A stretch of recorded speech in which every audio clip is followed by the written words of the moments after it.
ঈদের দ্বিতীয় দিনেও রাজধানীর পোস্তায় চামড়া বেচাকেনা নিয়ে কর্মচাঞ্চল্য ছিল কম। মৌসুমি ব্যবসায়ীরা চামড়ার দাম না পেয়ে হতাশ হয়ে ফিরে যাচ্ছেন। তাদের অভিযোগ, সরকার নির্ধারিত দাম দিচ্ছেন না আড়তদাররা। এদিকে ব্যবসায়ীরা বলছেন, খরচ বিবেচনায় এই দামে কাঁচা চামড়া কেনা সম্ভব নয়। তাই এবার পোস্তায় চামড়া সংগ্রহের লক্ষ্য কমিয়ে ধরা হয়েছে ৭৫,০০০।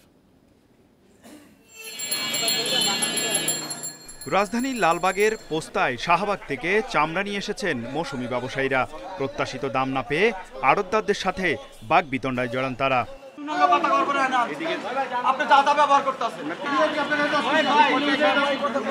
আমরা তো কিনছি মনে করেন ৬০০ করে, গাড়ি ভাড়া আছে, 2টা মানুষ খাচ্ছি। তাদের অভিযোগ, ৬০০ টাকায় কেনা চামড়া ৬০০ থেকে ৭০০-র বেশি বলছেন না আড়তদাররা। তাই বিক্রি না করে হতাশ হয়ে ফিরে যান তারা।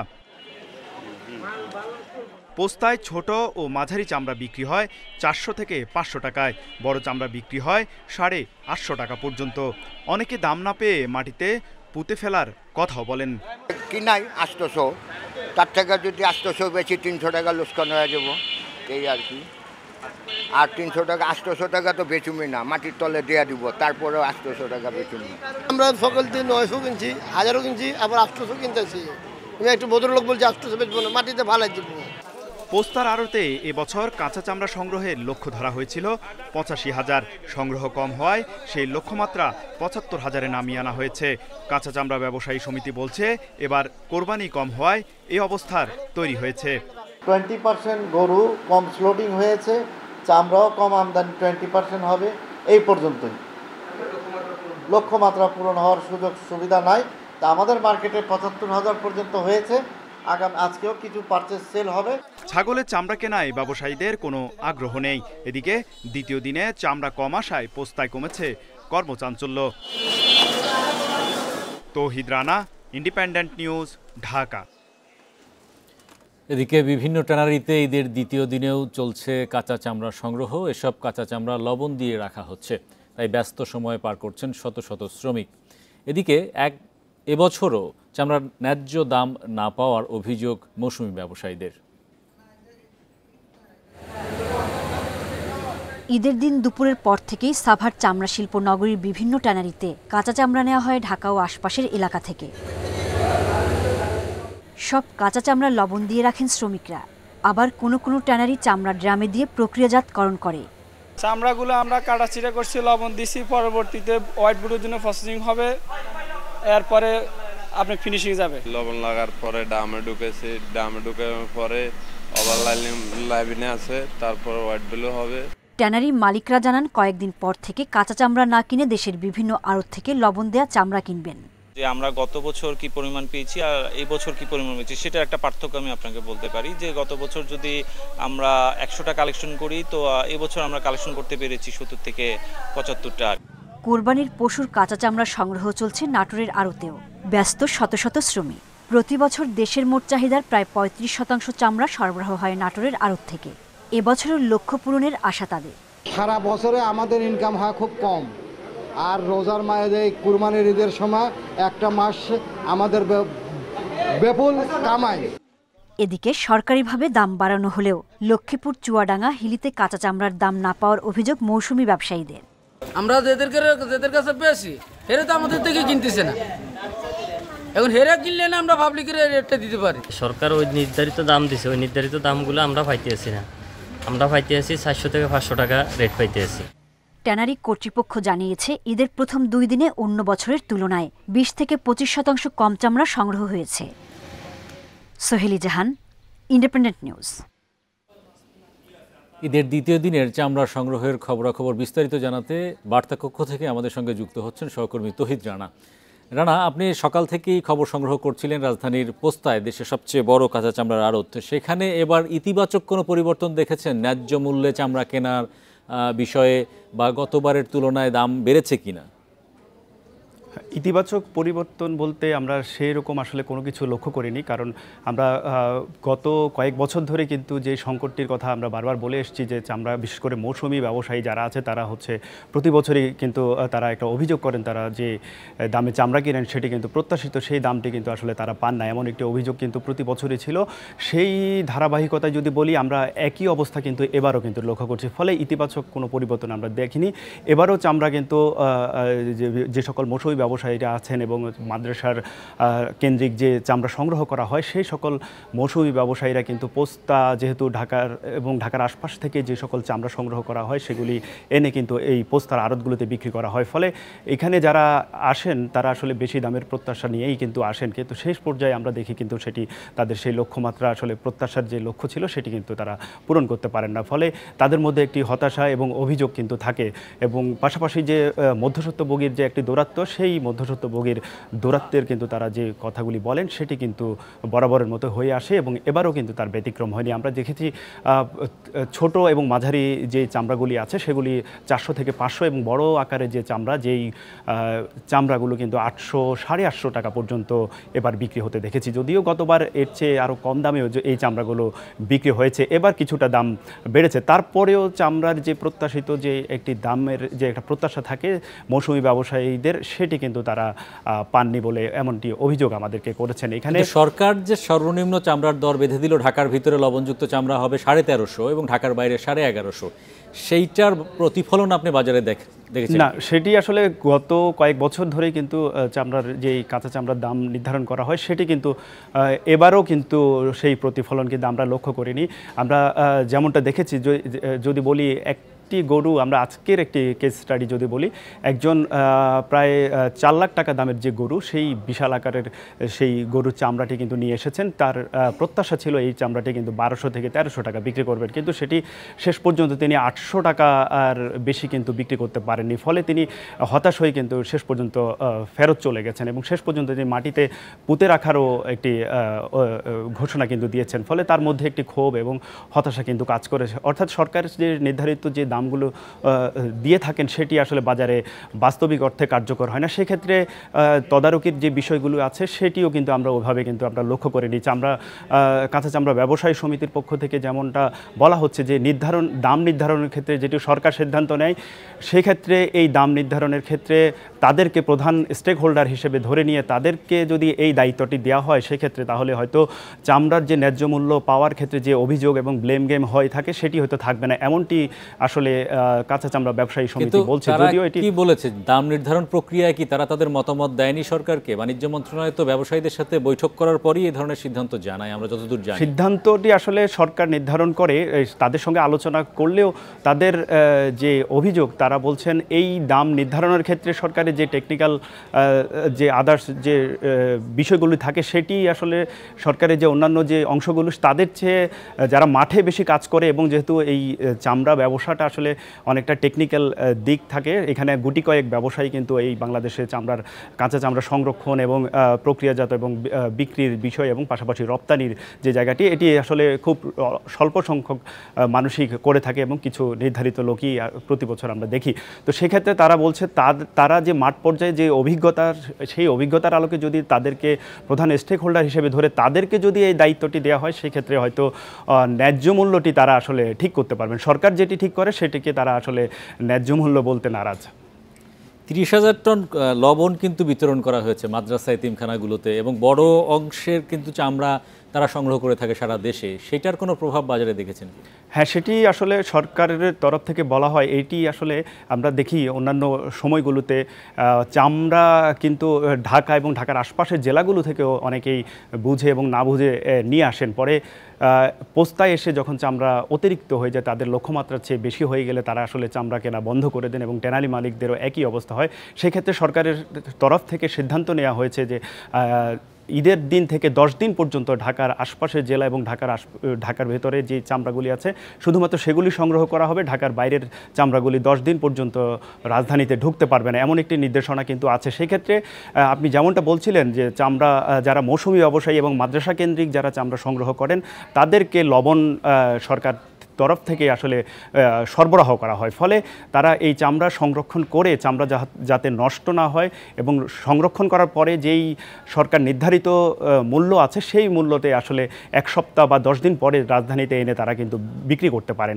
সেই জন্য সরকারের তরফ থেকে এই লবণ দিয়ে তাদেরকে প্রক্রিয়াজাত করার এই সুযোগটি আসলে দেওয়া হয়। চামড়া সংগ্রহে আর্থিক কোনো সংকটের চিত্র উঠে এসেছে? যে ব্যবসায়ীরা বলছে তারা ট্যানারি মালিকদের কাছ থেকে যে বকেয়াগুলো পায় সেগুলোর পরিস্থিতি এখন কেমন? এই বকেয়ার পরিমাণটি আসলে অনেক দিন ধরে বিশেষ করে পোস্তার যে আড়ত একটি ঐতিহ্যবাহী একটি জায়গা, যেখানে শত শত বছরের ঐতিহ্য, যেখানে চামড়া সংরক্ষণ এবং সংগ্রহের যে একটা ঐতিহ্য সেটি এখানে আছে। তো চামড়া যারা সংগ্রহ করেন আড়তদাররা, সেই আড়তদারদের সাথে আসলে বিশেষ করে ট্যানারি মালিকরা যারা এর পরবর্তী ধাপগুলো করে থাকেন, এক্সপোর্ট পর্যন্ত যারা করেন, তারা কিন্তু এই বিশাল অঙ্কের চামড়া কিন্তু তারাই কিন্তু কিনে থাকেন ট্যানারি মালিকরা। ফলে তাদের মধ্যে কিন্তু একটি আর্থিক লেনদেনের বিষয় থাকে এবং এটি বিশাল পাওনা কিন্তু বাকি থেকে যায়। এবং গত কয়েক বছর ধরে আমরা দেখেছি এই অভিযোগটি আছে, তাদের বাকি অতীতের যে পাওনা সেটি আসলে পরিশোধ করা হয় না। যদিও গত 2 বছর ধরে আমরা কিন্তু এটি কম লক্ষ্য করছি। তারা বলছেন যাদের যেই পাওনা আছে তারা অনেকটা আসলে এটা মিটিয়ে নেওয়ার চেষ্টা করেছেন এবং উভয় পক্ষের মধ্যে একটি ইতিবাচক আমরা সাড়া দেখতে পাচ্ছি।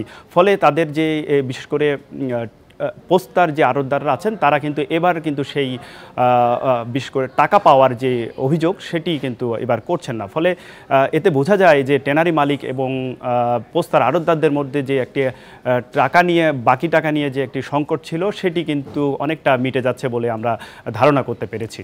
ধন্যবাদ রানা আমাদের সঙ্গে যুক্ত হওয়ার জন্য।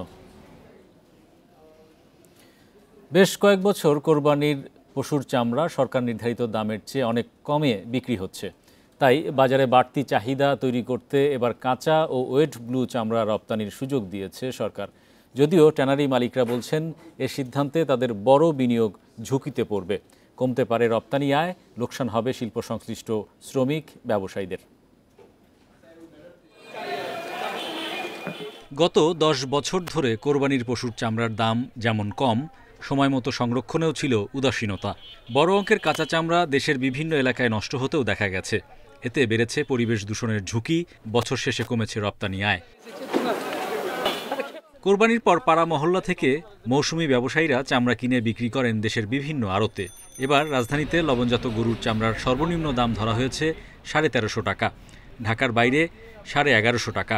মাদ্রাসা এতিমখানাগুলোর সংগ্রহ করা কাঁচা চামড়া সংরক্ষণে বিনামূল্যে 30,000 টন লবণ সরবরাহ করেছে সরকার। সেই সঙ্গে ন্যায্য দাম নিশ্চিতে কাঁচা ওয়েট ব্লু চামড়া রপ্তানির সুযোগও দেয়া হয়েছে। সংরক্ষণ মজুতকরণের সক্ষমতা বৃদ্ধি করার জন্য 30,000 টন লবণ অথবা প্রায় 7.5 লক্ষ মণ লবণ বিভিন্ন এতিমখানা এবং মাদ্রাসাতে বিনামূল্যে বিতরণ করা হয়েছে। চাহিদা তৈরি করার ক্ষেত্রে ওয়েট ব্লু বা কাঁচা চামড়া যদি প্রয়োজন হয় সাময়িক সময়ের জন্য একটা রপ্তানির অনুমোদনও দেওয়া হয়েছে। এর ফলশ্রুতিতে আশা করা যায় যে এতিমখানা এবং মাদ্রাসা উপযুক্ত মূল্য পাবে। 1990 সাল থেকে কাঁচা ও লোম ছাড়ানো বা ওয়েট ব্লু চামড়া রপ্তানি বন্ধ রয়েছে। মাঝে 2021 সালে অনুমোদন সাপেক্ষে কেউ কেউ রপ্তানির সুযোগ পায়। তবে ঢালাওভাবে 3 মাস ওয়েট ব্লু চামড়া রপ্তানির সুযোগ শিল্পের জন্য বড় হুমকি। এইখানে যদি ওয়েট ব্লু চামড়া রপ্তানির আদেশ অব্যাহত থাকে তাহলে দেখা যাবে যে আপনার শ্রমিক বেকার হবে, যারা কেমিক্যাল ব্যবসায়ী আছে তারা ব্যবসা হারাবে এবং যারা ক্ষুদ্র ব্যবসায়ী আছে তারাও কিন্তু ক্ষতির মুখে পড়বে এবং ট্যানারি মালিকরা বিশেষত যে 10,000 কোটি টাকার বিনিয়োগ এটা ঝুঁকির মধ্যে পড়বে। সুতরাং আমি মনে করি যে এই সিদ্ধান্ত অবশ্যই সরকারের প্রত্যাহার করা উচিত। ব্যবসায়ীরা জানান বছরের অর্ধেকের বেশি পশুর চামড়াই সংগ্রহ করা হয় কোরবানি ঈদের মৌসুমে। তাদের দাবি এসব কাঁচা চামড়ার মান ভালো থাকায় ওয়েট ব্লু থেকে ফিনিশড চামড়ায় রূপান্তরে মূল্য সংযোজন হয় 60 থেকে 70%। Hari Saha, independent news, Dhaka. ঈদের টানা ছুটিতে সারা দেশের পর্যটন কেন্দ্রগুলোতে বেড়েছে ভিড়। স্বজনদের নিয়ে সমুদ্র, পাহাড় কিংবা হাওরে ছুটছেন দর্শনার্থীরা।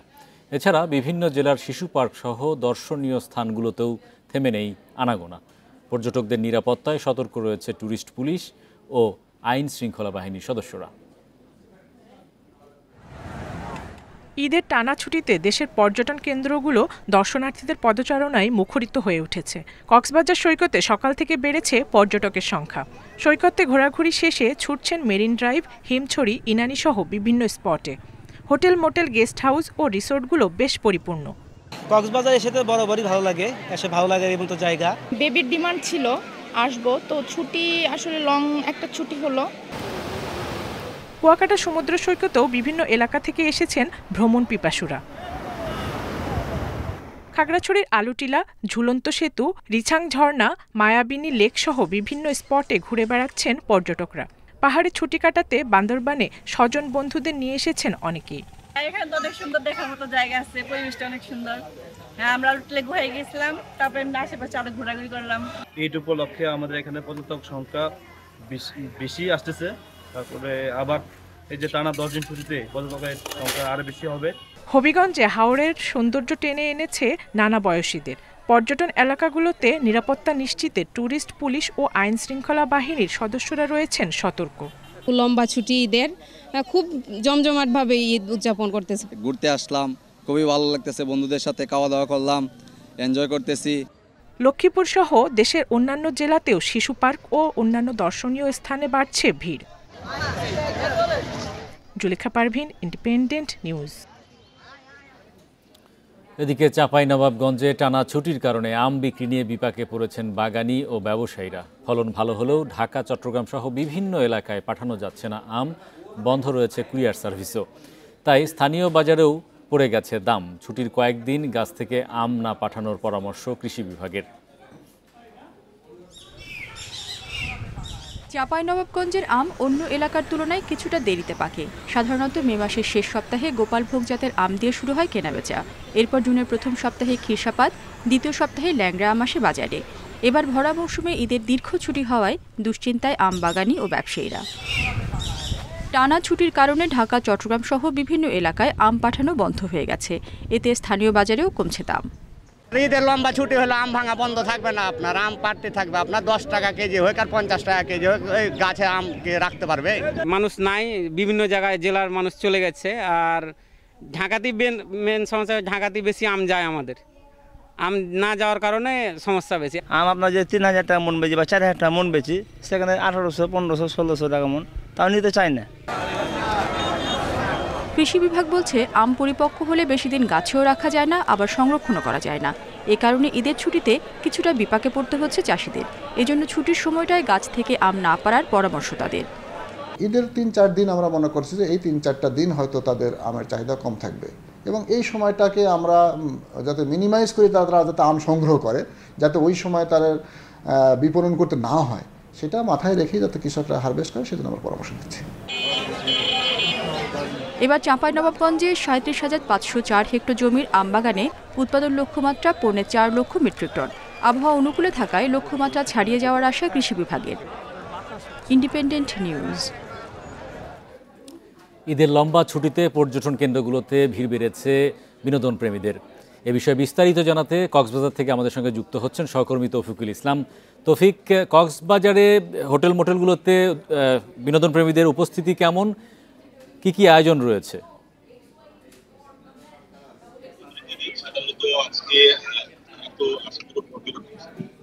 স্থানীয় দর্শনার্থীর সংখ্যা অনেকটা বেশি কক্সবাজার সমুদ্র সৈকতে। একটু দেখাই আপনাদেরকে। মূলত আপনারা জানেন কক্সবাজারে ঈদের যে ছুটি, সেই ছুটিতে কিন্তু লাখো পর্যটকের সমাগম হয়। তবে আগামীকাল থেকে পর্যটকের সংখ্যা বাড়তে পারে বলে আমাদেরকে জানিয়েছেন এখানকার হোটেল ব্যবসায়ীরা বলছেন ইতিমধ্যে তাদের প্রায় 40 থেকে 50% কক্ষ বুকিং হয়ে গেছে। পাশাপাশি আগামীকাল থেকে পর্যটকের সংখ্যা বাড়বে বলে তারা আমাদেরকে জানিয়েছেন। তবে বিপুল সংখ্যক পর্যটক যখন আসে তখন তাদেরকে সামাল দেওয়ার জন্য অনেকটা হিমশিম খেতে হয়। তো সেই প্রেক্ষিতে এখানকার যে জেলা প্রশাসক, টুরিস্ট পুলিশ থেকে শুরু করে বিভিন্ন আইন শৃঙ্খলা বাহিনীর সদস্যরা অনেকটা তৎপর রয়েছে, এবং যাতে কোনো ধরনের পর্যটক হয়রানি যাতে না হয়। শুধু সমুদ্র সৈকত নয়, যে সকল দর্শনীয় স্থান রয়েছে সেই সকল দর্শনীয় স্থানীয় কিন্তু পর্যটকরা যাতে হয়রানির শিকার হতে না হয় সেই ব্যবস্থা নিয়েছেন। ইতিমধ্যে জেলা প্রশাসকের পক্ষ থেকে এখানে ভ্রাম্যমাণ আদালত পরিচালনা করা হচ্ছে। সঙ্গে সঙ্গে অর্থাৎ যারা পর্যটক হয়রানি করবে তাদেরকে শাস্তিমূলক ব্যবস্থা আনা হচ্ছে।